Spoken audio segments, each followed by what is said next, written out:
Operation Sindoor మళ్ళీ start అయ్యే సూచనలు కనిపిస్తున్నాయి. పాకిస్తాన్కి మన భారత మిలిటరీ చేతిలో చిత్తుగా ఓడిపోయినా బుద్ధి రాలేదు. విషయం ఏమిటంటే జనవరి 11న అంటే జస్ట్ 2 రోజుల క్రితం జమ్మూ కాశ్మీర్లోని LOC line of control and international border ఏరియాలో పాకిస్తాన్ కావాలని తమ డ్రోన్స్ని ఇండియన్ ఎయిర్ స్పేస్లోకి పంపించింది. వీళ్ళు ఈ డ్రోన్స్ని ఇండియా పైన దాడి చేయడానికి పంపారా లేదా వీళ్ళు కావాలని మనల్ని రెచ్చగొడుతున్నారా అనేది ఇంకా క్లియర్గా తెలియలేదు. ఈ డ్రోన్స్ మన బార్డర్లోకి ఎంటర్ అయిన వెంటనే ఎయిర్ డిఫెన్స్ సిస్టమ్ వాటిని డిటెక్ట్ చేసేసింది. మిలిటరీ కాల్పులు జరపడం మొదలుపెట్టింది. దాంతో ఈ పాకిస్తానీ డ్రోన్స్ అన్నీ ఒక్కసారిగా తిరిగి పారిపోయాయి. కొన్నిటిని మన మిలిటరీ కాల్చినట్టుగా సమాచారం, కానీ అవి ఎక్కడ కూలాయి అనే విషయం పైన ఇంకా సర్చింగ్ జరుగుతుంది. వన్స్ అవి దొరికాక వాటి గురించిన డీటెయిల్స్ త్వరలో బయటకి వస్తాయి. మీరు ఇక్కడ మ్యాప్లో చూసినట్టయితే పూచ్, రజోరీ అండ్ సాంబా అనే ప్రాంతంలో ఈ పాకిస్తాన్ డ్రోన్స్ కనిపించాయి. ఎల్ఓసి ఏరియాలో డ్రోన్స్ కనిపించాయి అంటే దాన్ని మనం పెద్దగా సీరియస్ తీసుకోవాల్సిన అవసరం లేదు, ఎందుకంటే అక్కడ ఇలాంటి ఇన్సిడెంట్లు తరచూ జరుగుతూ ఉంటాయి.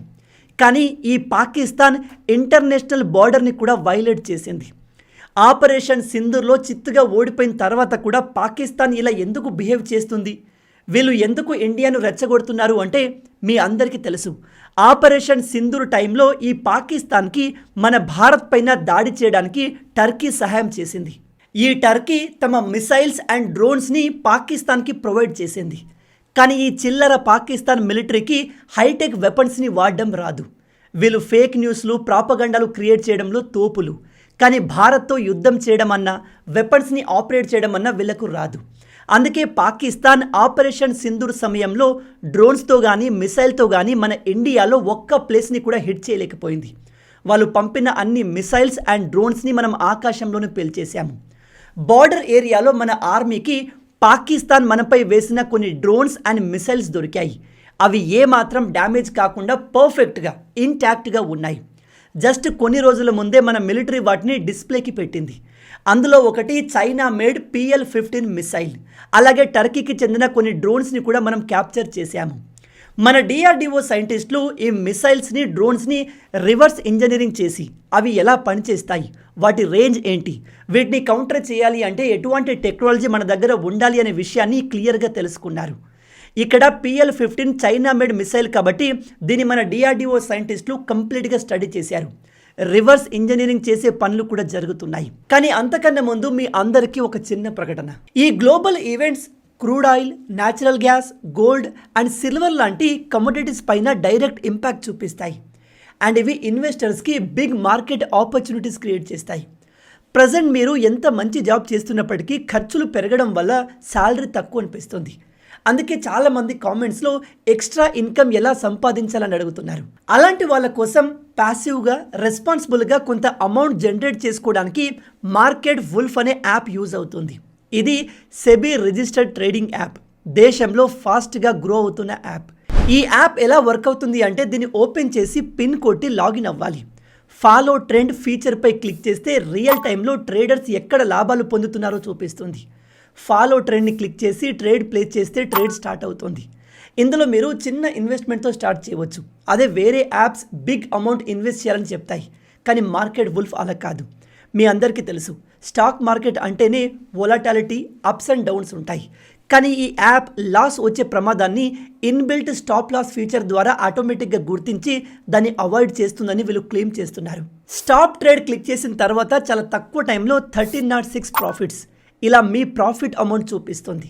బెస్ట్ పార్ట్ ఏంటంటే ఈ ఫీచర్స్ అన్నిటిని కేవలం 99 రూపీస్ లైఫ్ టైం ఫీతో మీరు gold, silver, crude oil and natural gas లాంటి కమోడిటీస్లను చాలా ఈజీగా మార్నింగ్ 9 AM నుంచి మిడ్ నైట్ 12 వరకు ట్రేడ్ చేయవచ్చు. Market wolf free trade recommendations కూడా అందిస్తుంది. ఈ యూజర్స్ డిసెంబర్లో 8606, జూన్లో 70,468, జూలైలో 59,696, అక్టోబర్లో 58,207 వరకు లాభాలు క్లెయిమ్ చేస్తున్నారు. అండ్ ప్రాఫిట్స్ పైన ఎటువంటి కమిషన్ ఉండదు. టిల్ నౌ ఈ మార్కెట్ వుల్ఫ్ని 20 lakh పీపుల్ డౌన్లోడ్ చేసుకున్నారు. వాళ్ళు దీన్ని ఒక స్ట్రాంగర్ ఫైనాన్షియల్ ఫ్యూచర్ బిల్డ్ చేసుకోవడానికి యూజ్ చేస్తున్నారు. దీనికి సంబంధించిన లింక్ డిస్క్రిప్షన్లో అలాగే పిన్ కమెంట్లో ఇచ్చాను. ఇంట్రెస్ట్ ఉన్న వాళ్ళు అన్నీ తెలుసుకుని ఇప్పుడే డౌన్లోడ్ చేసుకోండి. ఇక పాకిస్తాన్ ఇప్పుడు ఎందుకు ఎక్స్ట్రాలు చేస్తుంది అంటే గత కొన్ని రోజుల నుంచి ఎస్పెషల్లీ ఆపరేషన్ సింధూర్ తర్వాత నుంచి టర్కీ అండ్ పాకిస్తాన్ మధ్య డిఫెన్స్ అగ్రిమెంట్లు చాలా ఎక్కువగా జరిగాయి. మీరు ఇక్కడ న్యూస్ని చూడవచ్చు. టర్కీ దాదాపు $900 మిలియన్ పాకిస్తాన్లో డ్రోన్ మ్యానుఫ్యాక్చరింగ్ ఫ్యాక్టరీని ఎస్టాబ్లిష్ చేస్తుంది.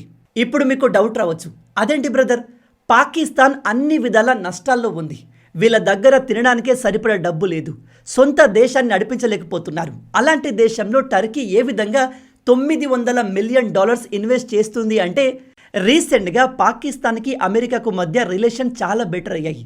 Pakistan military leader and prime minister Shahbaz Sharif ట్రంప్కి బాగా క్లోజ్ అయ్యారు. ట్రంప్ చెప్పినట్టుగా వీళ్ళు మాటలు వింటున్నారు. ఒక రకంగా ట్రంప్ వీళ్ళని పెంపుడు జంతువులుగా వాడుకుంటున్నాడు. ట్రంప్ పుణ్యమా అని ఇప్పుడు పాకిస్తాన్కి వరల్డ్ బ్యాంక్ నుంచి బిలియన్స్ ఆఫ్ డాలర్ల లోన్ వస్తుంది. అలాగే IMF నుంచి కూడా చాలా లోన్లు తీసుకుంటున్నారు. వీళ్ళు తిరిగి ఆ డబ్బును కడతారా లేదా అనేది సెకండరీ. కానీ ఇప్పుడైతే అమెరికా ఇన్ఫ్లుయెన్స్తో పాకిస్తాన్ భారీగా డబ్బుని లోన్ రూపంలో తీసుకుంటుంది. పాకిస్తాన్కి వచ్చే ఈ డబ్బు మొత్తాన్ని అక్కడి మిలిటరీ సొంత ప్రయోజనాలకు ఉపయోగించుకుంటుంది అండ్ మిగిలిన డబ్బుని వెపన్స్ పైన ఇన్వెస్ట్ చేస్తుంది. దాన్ని చూసే ఇప్పుడు టర్కీ పాకిస్తాన్లో డ్రోన్స్ మ్యానుఫ్యాక్చరింగ్ ఫ్యాక్టరీని పెడుతుంది. నేను మీకు నా ప్రీవియస్ వీడియోస్లో చాలాసార్లు చెప్పాను, ఈ టర్కీ కూడా ఒక ఇస్లామిక్ రాడికల్ కంట్రీ. వీళ్ళ మైండ్ సెట్ కూడా ఆల్మోస్ట్ పాకిస్తాన్ లాగే ఉంటుంది. టర్కీలో భూకంపం వచ్చినప్పుడు మన సైనికులు అక్కడికి వెళ్ళి వాళ్ళ ప్రజల్ని కాపాడారు. అక్కడి ప్రజలు కూడా మన మిలిటరీని ఎంతగానో పొగిడారు. కానీ టర్కీ గవర్నమెంట్ విశ్వాసం లేనిది. వాళ్లకు మనం కష్టకాలంలో సహాయం చేసినప్పటికీ వీళ్ళు యుద్ధంలో మన భారత సైనికుల్ని చంపడానికి పాకిస్తాన్కి హెల్ప్ చేశారు. అయినా ఇస్లామిక్ దేశాల నుంచి ఎస్పెషల్లీ పాకిస్తాన్, టర్కీ లాంటి రాడికల్ ఇస్లామిక్ దేశాల నుంచి మనం ఇంతకన్నా ఎక్కువ ఎక్స్పెక్ట్ చేయలేము. వాళ్లకు ఇతర మతాల దేశాలంటే పడదు. ఈ రీజన్తోనే వీళ్ళు కంటిన్యూగా ఇజ్రాయెల్ పైన దాడులు చేస్తూనే ఉంటారు. కానీ ఇజ్రాయెల్ మన ఇండియా లాగా కామ్గా ఉండే దేశం కాదు. వాళ్ళు తమపై దాడి చేసిన వాళ్ళను తరిమి కొడతారు. పాకిస్తాన్ ఇప్పుడు టర్కీ సహాయంతో తమ దేశంలో డ్రోన్స్ని భారీగా మ్యానుఫ్యాక్చర్ చేయబోతుంది. మీలో తెలియని వాళ్ళకి చెప్తున్నాను, భవిష్యత్తులో జరిగే యుద్ధాల్లో మిసైల్స్, ఫైటర్ జెట్ల కంటే డ్రోన్సే ఎక్కువగా ఉపయోగపడబోతున్నాయి. మోడర్న్ వార్ఫేర్లో ఈ డ్రోన్సే గేమ్ చేంజర్ కాబోతున్నాయి. మీరు రష్యా యుక్రెయిన్ యుద్ధాన్ని చూసినట్టయితే యుక్రెయిన్ రష్యా పైన కంటిన్యూస్గా డ్రోన్స్తో దాడి చేస్తుంది. అండ్ డ్రోన్స్తోనే వీళ్ళు రష్యాకు ఎక్కువగా డ్యామేజ్ కలిగించారు. డ్రోన్స్ వల్ల ఉపయోగం ఏమిటంటే ఇవి చాలా లో బడ్జెట్లో తయారైపోతాయి అండ్ శత్రువులకు భారీగా డ్యామేజ్ని క్రియేట్ చేస్తాయి. మనం ఆపరేషన్ సింధూర్లో పాకిస్తాన్ని చిత్తుగా ఓడించేశాము. కానీ నా ఒపీనియన్ ప్రకారం మనం ఆ ఆపరేషన్ని ఆపాల్సింది కాదు. ఇప్పటికీ దాన్ని ఆపలేదు, బట్ పాకిస్తాన్ పైన దాడి చేయడం ఆపాల్సింది కాదు. ఆపరేషన్ సింధూర్లో మనకు పాకిస్తాన్ పైన మంచి డామినెన్స్ లభించింది. దాన్ని కంటిన్యూ చేసి పాకిస్తాన్ మళ్ళీ మన జోలికి రాకుండా ఆ దేశాన్ని పూర్తిగా డిస్ట్రాయ్ చేయాల్సింది. ఆ దేశ మిలిటరీ స్థావరాలని పూర్తిగా నాశనం చేయాల్సింది. కానీ మీకు తెలిసిందే కదా, మన దేశానికి మంచితనం అనే ఒక రోగం ఉంది. దాని కారణంగా మనం ఆపరేషన్ సింధూర్ని హోల్లో పెట్టేశాము. ఇప్పుడు మళ్ళీ ఈ ఆపరేషన్ ఎప్పుడు స్టార్ట్ అవుతుందో తెలియదు. కానీ ఈ 4-5 నెలల్లో పాకిస్తాన్ కంటిన్యూగా వెపన్స్ని గ్యాదర్ చేస్తుంది. రేపు మళ్ళీ మన భారత్తో యుద్ధం స్టార్ట్ అయితే ఇంతకు ముందు కంటే ఎక్కువగా దాడి చేయడానికి, ఇండియాను, మన మిలిటరీ స్థావరాలని టార్గెట్ చేయడానికి పాకిస్తాన్, అమెరికా, టర్కీ నుంచి కంటిన్యూగా వెపన్స్ని పర్చేస్ చేస్తూనే ఉంది. ఇది మనం చేసిన మిస్టేకే.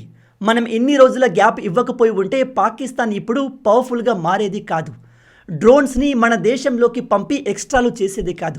మన దేశంలో ఉన్న మిలిటరీ ఎక్స్పర్ట్స్ ప్రకారం పాకిస్తాన్ జనవరి 11న డ్రోన్స్ని కావాలని మన ఇండియన్ ఎయిర్ స్పేస్లోకి పంపించింది. వాళ్ళు మన దేశ ఎయిర్ డిఫెన్స్ సిస్టమ్ ఎంత అలర్ట్గా ఉంది, ఎంత ఫాస్ట్గా రియాక్ట్ అవుతుంది అని మన సెన్సిటివ్ ఏరియాస్లో డ్రోన్స్ని పంపి టెస్ట్ చేశారు. మరి మన ఎయిర్ డిఫెన్స్ సిస్టమ్ వాటిని డిటెక్ట్ చేసిందా అంటే 100% చేసింది. మన రాడార్లు చాలా సెన్సిటివ్, అడ్వాన్స్. అవి వెంటనే డ్రోన్స్ని ఐడెంటిఫై చేసి కౌంటర్ మెజర్మెంట్ని కూడా స్టార్ట్ చేశాయి.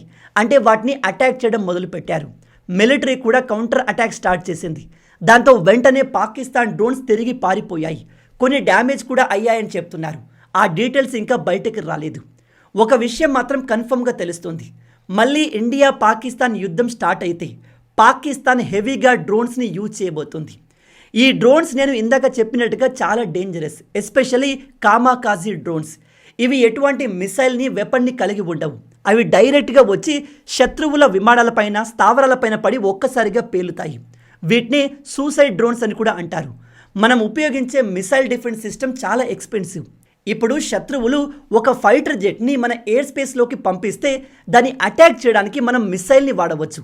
ఫైటర్ జెట్ యొక్క కాస్ట్ 1000 కోట్లలో ఉంటుంది. అండ్ దాన్ని కూల్చడానికి మనం ఉపయోగించే మిసైల్ కాస్ట్ 100 కోట్లలో ఉంటుంది. కాబట్టి మనం ఫైటర్ జెట్ పైన మిసైల్ని ఉపయోగించవచ్చు. కానీ ఈ డ్రోన్ చాలా కాస్ట్ తక్కువ. 10 లక్షలు, 15 లక్షలు, 25 లక్షల్లో ఒక డ్రోన్ వచ్చేస్తుంది. ఇది మనకు చాలా ఎక్కువ డబ్బు అనిపించవచ్చు. కానీ దేశాల డిఫెన్స్ బడ్జెట్ని కన్సిడర్ చేస్తే అది చాలా తక్కువ.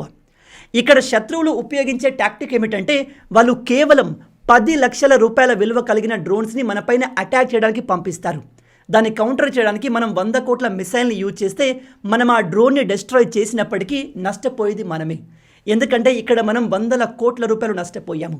ఇదే కాన్సెప్ట్ పైన యుక్రెయిన్ 1000 డ్రోన్స్తో రష్యా పైన దాడి చేస్తుంది. అలాగే మనం శత్రువులు పంపే 1-2 డ్రోన్లను డిస్ట్రాయ్ చేస్తాము కావచ్చు. కానీ ఒకేసారి 1000 డ్రోన్స్ వచ్చినప్పుడు అన్నిటినీ కౌంటర్ చేయడం కుదరదు.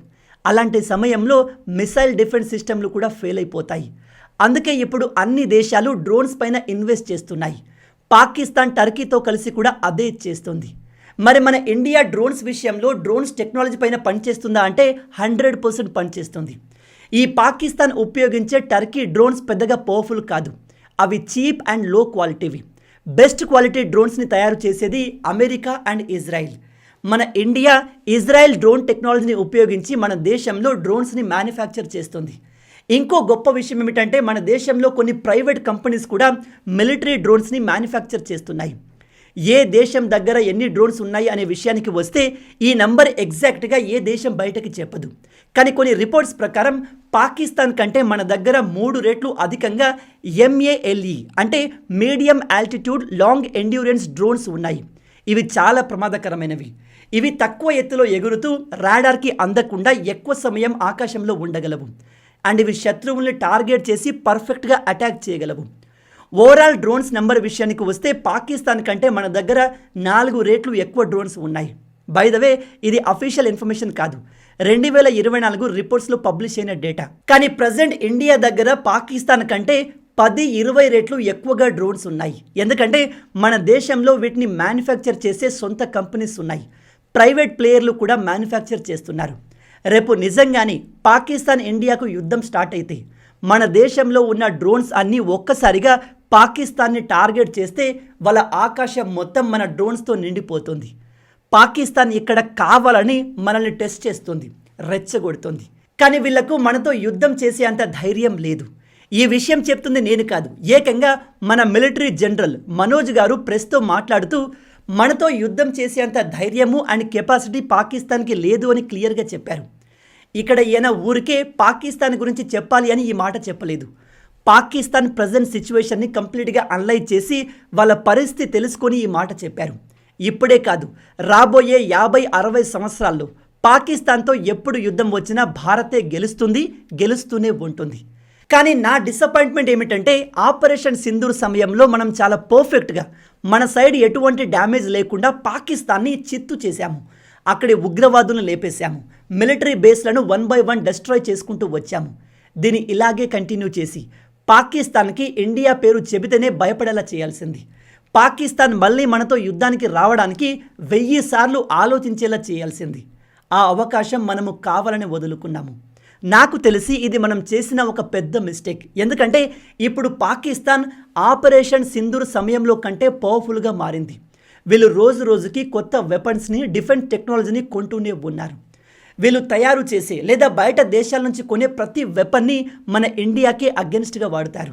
అందుకే నెక్స్ట్ టైం మళ్ళీ ఆపరేషన్ సింధూర్ స్టార్ట్ అయితే ఈసారి పాకిస్తాన్ని వదలకూడదు. ఈ విషయాన్ని మన మిలిటరీ జనరల్ కూడా చెప్పారు. నెక్స్ట్ జరగబోయే ఆపరేషన్ లిమిటెడ్గా ఉండదు అని. అంటే మనం ఆపరేషన్ సింధూర్లో మన ఫుల్ పొటెన్షియల్ని వాడలేదు, మన ఫుల్ పవర్ని వాడలేదు, మనం మన నేవీని యూజ్ చేయలేదు. చేసి ఉంటే పాకిస్తాన్ గతి ఇప్పుడు వేరేలా ఉండేది. కానీ నెక్స్ట్ జరగబోయే ఆపరేషన్ చాలా బ్రూటల్గా ఉంటుంది అని స్వయంగా మన మిలిటరీ అఫీషియల్సే చెప్తున్నారు. కాబట్టి పాకిస్తాన్ మన జోలికి ఇకపై రాకపోవచ్చు. వీళ్ళు కావాలని బార్డర్ ఏరియాలో చిన్న చితక గొడవలు స్టార్ట్ చేసి వాళ్ళ దేశంలో రాజకీయానికి దాన్ని వాడుకుంటారు. అంతే తప్ప వాళ్ళు మనల్ని ఏమీ పీకలేరు. మొత్తంగా ఇవే ఈ వీడియోకి సంబంధించిన పూర్తి విషయాలు. దీని గురించి మీరేమనుకుంటున్నారు? పాకిస్తాన్తో జరిగిన యుద్ధంలో మనకు కంప్లీట్ డామినెన్స్ ఉన్నప్పటికీ మనం ఆపరేషన్ సింధూర్ని హోల్డ్ చేయడం, ఆ యుద్ధాన్ని ఆపేయడం రైటా రాంగా? మీ ఆలోచనల్ని కింద కామెంట్లో చెప్పండి. ఈ వీడియో మీకు నచ్చింది అనుకుంటున్నాను. నచ్చితే అలా ఊరికే చూసి వెళ్ళిపోకుండా వీడియోని లైక్ చేసి మన ఛానల్ని సబ్స్క్రైబ్ చేసుకోండి. ఈ మార్కెట్ వుల్ఫ్ యాప్ని ఇప్పటి వరకు more than 2 million users use చేస్తున్నారు. కాబట్టి ఇంట్రెస్ట్ ఉన్న వాళ్ళు మీ ట్రేడింగ్ జర్నీని ఇప్పుడే స్టార్ట్ చేయండి. లింక్ డిస్క్రిప్షన్లో అండ్ పిన్ కమెంట్స్లో ఇచ్చాను. రాబోయే వీడియోలో ఇంకో ఇంట్రెస్టింగ్ టాపిక్తో మళ్ళీ కలుద్దాం. అంటిల్ దెన్, జై హింద్, జై భారత్, భారత్ మాతాకి జై.